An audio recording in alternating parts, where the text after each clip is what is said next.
গতকাল আমাদের প্রধান উপদেষ্টা প্রেস সচিব তিনি বলেছেন বাউলদের উপরে যারা আক্রমণ করেছেন তাদেরকে গ্রেফতার করার নির্দেশ দেওয়া হয়েছে, তাদেরকে গ্রেফতার করার জন্য তৎপরতা চলছে।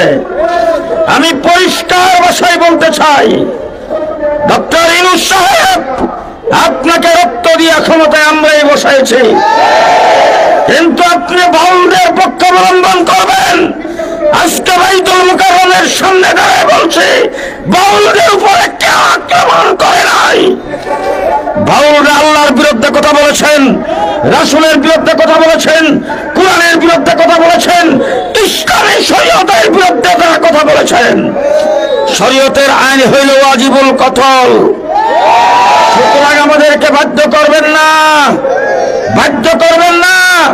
আমাদের উলামায়ে কেরাম এবং মানিকগঞ্জের ধর্মপ্রাণ মুসলমানদের বিরুদ্ধে যে মামলাগুলি হয়েছে অনতি বিলম্বে মামলা প্রত্যাহার করতে হবে।